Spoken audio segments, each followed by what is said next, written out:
My wife. She glanced at the new car and smirked. My ex drove a better brand at 23. I handed the keys back. Impressive. That afternoon, I quietly let go of something she never thought I would. I placed a single envelope on the piano when she finally opened it. I'm 35, married for 7 years, and I just learned that some people will compare you to ghosts from their past until you become invisible in their present. Last Saturday morning, I drove home with a car I'd been saving for, not a luxury vehicle, but decent, a reliable sedan, new, good safety ratings, something that made sense for our family. We'd been talking about replacing my old car for months. She'd agreed it was time, said she trusted my judgment. I took that at face value. I pulled into the driveway around 11 a.m. She was in the front yard with her coffee, checking her phone.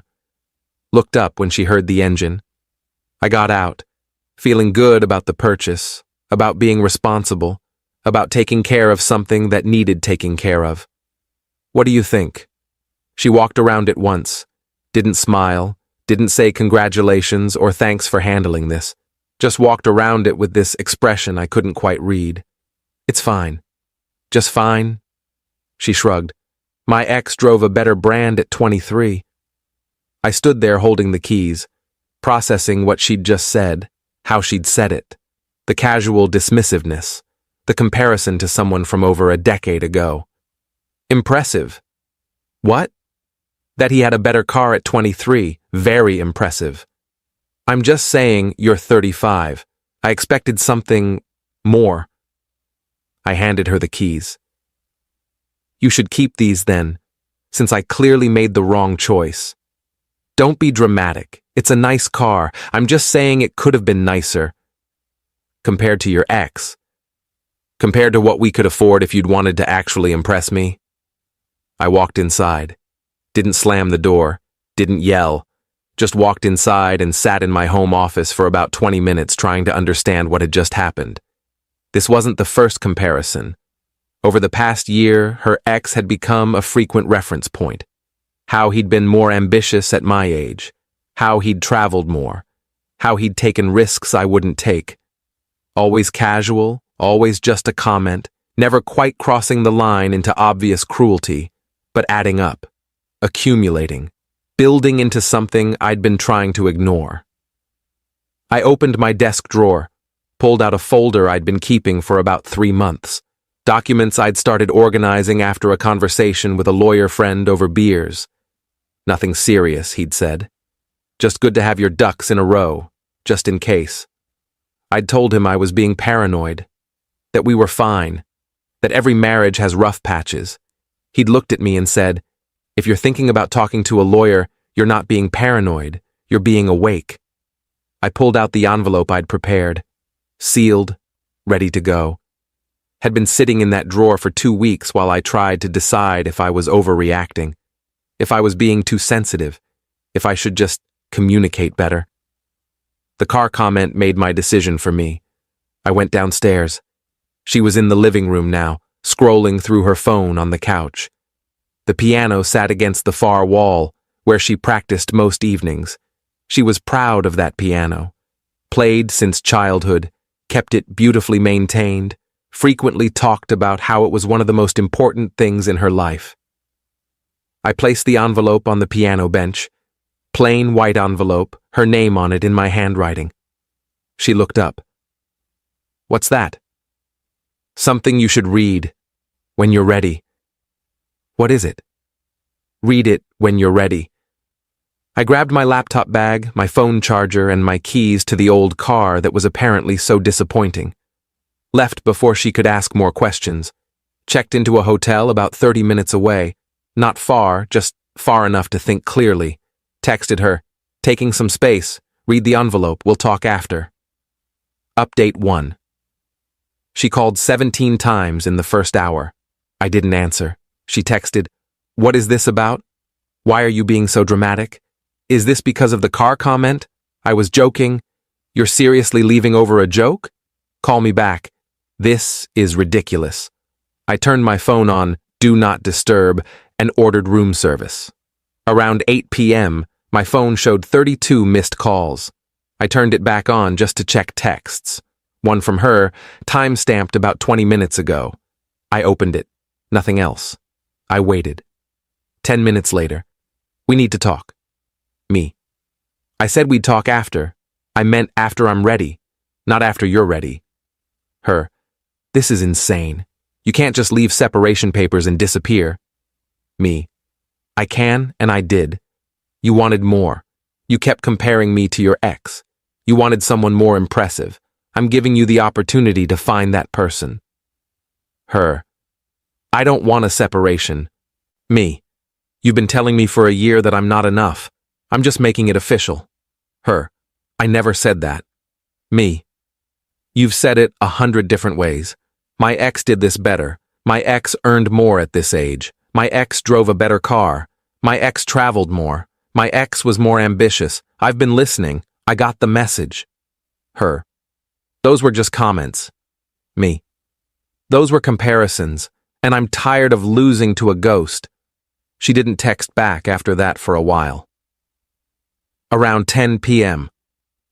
Can you at least come home so we can talk face to face? Me. Not yet. Read the papers. Think about whether you actually want this marriage or if you're just comfortable. Her. Of course I want this marriage. Me. Then why do you keep telling me I'm not enough? No response to that. I slept better than I had in months. Update 2. Sunday morning, my phone woke me up at 7 a.m. Her mother calling. I debated answering, decided to get it over with. What's going on? She called me crying last night. We're having problems. I'm taking some space to think. She said you left separation papers on the piano. I did. Over what? A comment about a car? It's not about the car. It's about a pattern.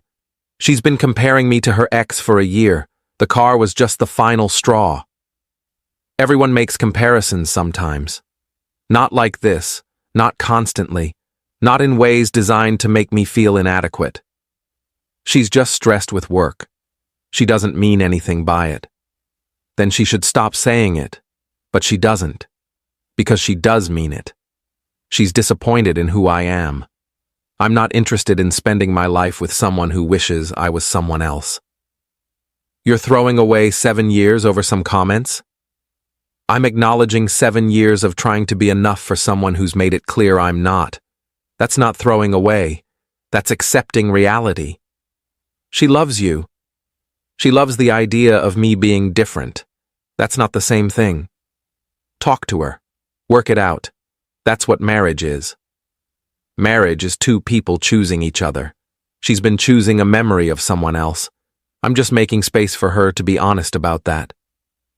I hung up, turned off my phone completely, spent Sunday reading, watching TV, ordering food in. Peaceful. No comments about what I ordered, how I could have ordered something better, how someone else would have made a different choice. Just me, making decisions, living with them, not being compared to anyone.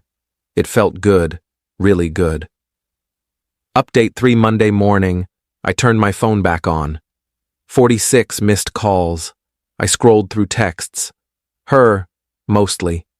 Her mother again, her sister, my own mother, who she'd apparently recruited, a friend from work who she'd convinced I was having some kind of crisis.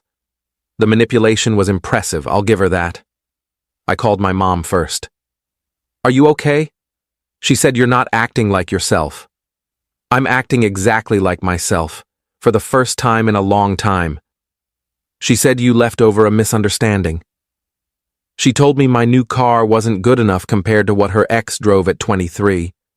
That wasn't a misunderstanding. That was her telling me who she thinks I should be. That's not a reason to leave a marriage. It's the reason that made me acknowledge all the other reasons. Mom, she's been comparing me to him for over a year. Nothing I do is good enough. I'm always falling short of this perfect memory she's built up. I can't compete with a ghost. I shouldn't have to. Have you tried counseling? I've tried communicating. She doesn't listen. She just tells me I'm being sensitive when I point out the comparisons. I'm done trying to convince someone I'm worth keeping without modifications. What do the separation papers say? 6-month separation. We maintain separate residences, separate finances. At the end of 6 months, we decide if we want to divorce or reconcile. If we reconcile, we do it in counseling with professional help. If we divorce, we've had time to prepare and do it civilly. That's very calculated. I've been thinking about this for months. Since the comparisons started getting worse, I consulted with a lawyer friend, got my ducks in a row. The car comment just made me stop waiting. Do you want to save your marriage? I want to save myself. If she can be part of that, great. But I won't do it by continuing to accept being told I'm not enough. I'll support whatever you decide. Thanks, Mom. I called work next. Told them I needed the week off, personal emergency. They approved it without questions. Then I finally called her. Where are you? Hotel. Come home. Not yet. We need to talk about this face to face. We will. When I'm ready. Right now I'm processing. You should be too. Processing what? You dropped a bomb and ran away. I left papers clearly outlining what I want. That's not running away. That's being clear. You want a separation. I want time apart to figure out if you actually want to be married to me or if you're settling because divorce is inconvenient. I'm not settling. Then why do you keep comparing me to your ex? Why am I never quite good enough? Why does everything I do get measured against some imaginary standard set by someone you dated over a decade ago? I don't do that. You did it Saturday with the car. You've done it dozens of times before. The job comment 3 months ago. The vacation comment in January. The comment about my clothes at your friend's wedding. All comparisons to him. All ways of telling me I'm not measuring up. You're exaggerating. I kept a list. Started keeping track about 2 months ago because I thought I might be imagining it. Want to know how many times you've compared me to him in the last 8 weeks? Silence. 17 times. 17 separate occasions where you found a way to mention how he was better, did more, achieved more, impressed more. That's not exaggerating. That's documentation. You've been keeping a list? Because you wouldn't listen when I said it hurt. You'd tell me I was being sensitive. So I started documenting. Turns out, I wasn't being sensitive. I was being accurate. That's insane. That's evidence. Evidence that this marriage isn't working. That you're not happy with who I am. That you wish I was someone else. I don't wish you were someone else. Then stop comparing me to him. Stop telling me how he did things better. Stop making me feel like I'm constantly losing a competition I didn't know I was in. I'll stop. I promise.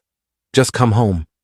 Promising to stop isn't the same as understanding why it's a problem.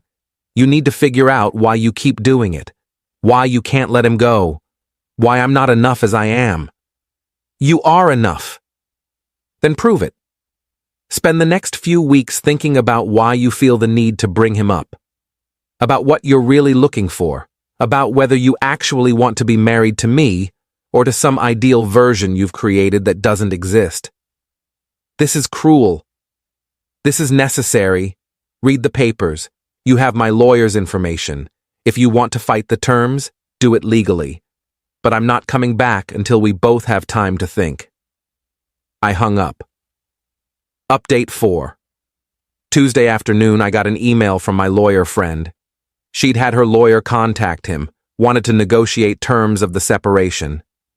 She's asking for you to return home. She'll agree to counseling. She wants to skip the separation and go straight to therapy. No. You sure? That's actually a reasonable compromise. I need space. She needs to understand I'm serious. If I go back now, she'll think she can apologize and nothing changes. I want 6 months. I want her to really think about whether she wants this. Your call. I'll respond accordingly. Wednesday, her sister showed up at the hotel. I don't know how she found me, probably checked hotels near the house until she found my car. She knocked on my door. I opened it but didn't invite her in. This is ridiculous. That seems to be the consensus. She's a mess, crying constantly, Not eating. You're killing her with this. She's uncomfortable. That's different than dying. You're being cruel.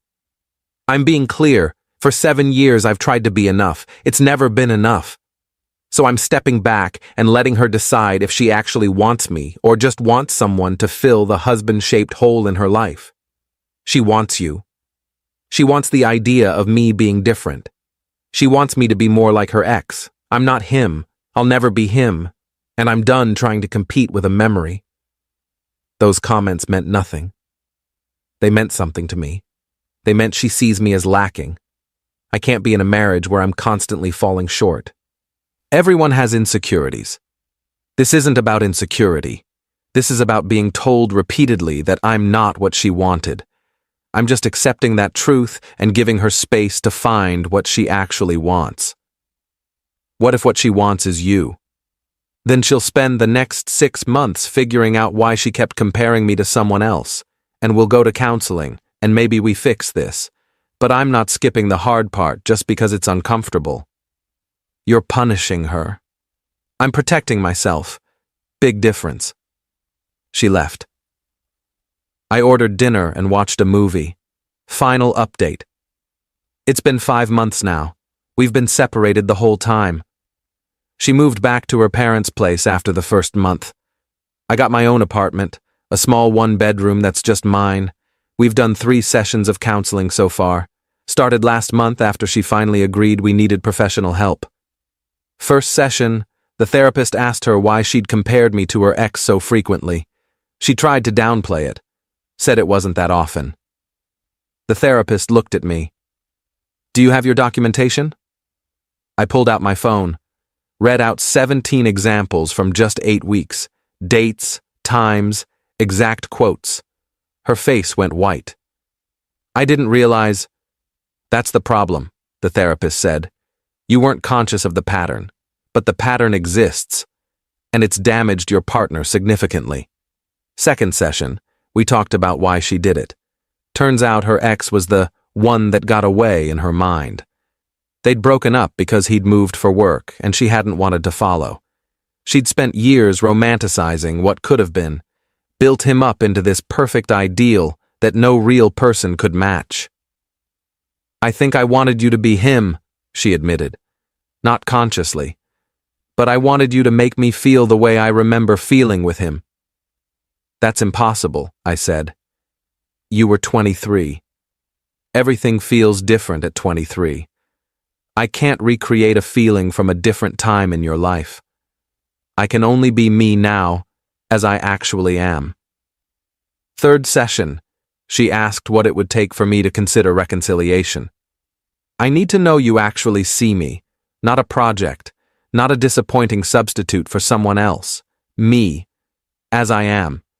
With my actual job, my actual car, my actual ambitions. If those aren't enough, then we're not compatible. They're enough. I know that now. Knowing it now isn't the same as knowing it then. I need time to trust that you mean it. That this isn't just you being uncomfortable with separation. We still have a month left in the 6-month period. I haven't decided yet if I want to reconcile. Some days I think maybe we can fix this. Other days I remember how peaceful I felt that first week in the hotel, not being compared to anyone, not being measured against impossible standards. The car is still in our driveway at the house. I bought another cheap used one for myself after I got the apartment. She texted me last week asking if I wanted to drive it since I'd bought it. I told her to sell it if she wanted, or keep it. I didn't care anymore. The car wasn't the point. It never was. She asked what the point was. "The point is that you looked at something I'd worked for and immediately thought of someone else. The point is that your first response to my effort was disappointment. The point is that I spent 7 years trying to be enough for you, and you spent at least one of those years telling me I wasn't." She's been in individual therapy too, working on why she idealized her ex, why she couldn't let that relationship go, why she projected those expectations onto me. Her therapist told her she was trying to recapture her youth by finding someone who made her feel young again, that she'd been grieving her 20s and I'd been paying for it. My therapist told me I'd been accepting crumbs of affection while starving for actual appreciation. That I'd normalized being told I wasn't enough because I was afraid of being alone. We're both learning, separately, which is maybe what we needed all along. The envelope on the piano was separation papers, but it was also something else. It was me finally saying, I see what's happening, I'm not pretending anymore, and I deserve better than this. Whether better means a new version of our marriage or a new life entirely, I still haven't decided, but I know this. I'll never go back to being compared to a ghost. I'll never accept being told I'm not enough while being expected to be grateful for the criticism. The piano still sits in the living room of the house. She still plays it most evenings, but the envelope is gone. The message was received. Whether she can actually change, whether I can trust her again, whether we're compatible at all, those are questions we're still working through. But at least now we're asking them honestly. No more comparisons, no more pretending. Just two people trying to figure out if they actually want each other or if they've been performing a marriage that ended years ago. We have 1 month left in the separation. After that, we decide. Part of me hopes we can fix this. 7 years is a long time to throw away, but another part of me has gotten used to not being measured against someone else, to making decisions that don't get critiqued, to driving whatever car I want without commentary. That part of me is very comfortable being alone. We'll see which part wins.